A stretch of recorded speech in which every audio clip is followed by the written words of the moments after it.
ছাত্র জনতার আন্দোলনের মুখে ক্ষমতাচ্যুত হওয়ার পর আওয়ামী লীগ রাজনৈতিক অঙ্গনে এক কঠিন সময় পার করছে।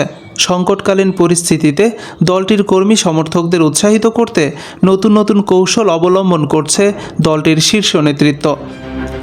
এমন পরিস্থিতিতে দলীয় শক্তি সংহত করতে সামাজিক যোগাযোগ মাধ্যমে সক্রিয় থাকার আহ্বান জানিয়েছে দলটি। গত শুক্রবার আওয়ামী লীগের ভেরিফাইড ফেসবুক পাতায় এক পোস্টে নেতাকর্মীদের উদ্দেশ্যে বলা হয়, এই কঠিন সময়ে দলের প্রতি আপনাদের একাগ্রতা ও ত্যাগ আমাদের সবচেয়ে বড় শক্তি। সামাজিক যোগাযোগ মাধ্যমে সক্রিয় থাকুন, দলের পেজ থেকে প্রকাশিত প্রতিটি বার্তা ছড়িয়ে দিন, দলীয় সংযোগ দৃঢ় করুন এবং সর্বদা খবরের প্রতি সজাগ থাকুন।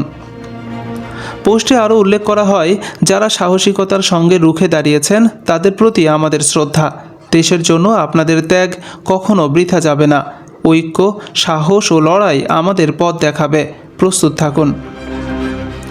তৃণমূল কর্মী সমর্থকদের উদ্দেশ্যে এই বার্তায় সংকটময় সময়ে দলীয় ঐক্যের ওপর বিশেষ গুরুত্ব দেওয়া হয়েছে। তবে আওয়ামী লীগের ভেরিফাইড ফেসবুক পেজ ঘেঁটে দেখা গেছে, সেখানে দলীয় কর্মীদের দিক নির্দেশনার পাশাপাশি অন্তর্বর্তী সরকারের কর্মকাণ্ড নিয়েও সমালোচনা করা হয়। এর আগে বিভিন্ন সময় ভুয়া তথ্য বা গুজব ছড়ানোর অভিযোগও উঠেছে এই পেজের বিরুদ্ধে। রাজনৈতিক অঙ্গনে অস্থিরতার মধ্যে আওয়ামী লীগের এই আহ্বান কীভাবে তৃণমূল কর্মীদের প্রভাবিত করে এবং পরিস্থিতি বদলে দিতে সাহায্য করে তা সময় বলে দেবে।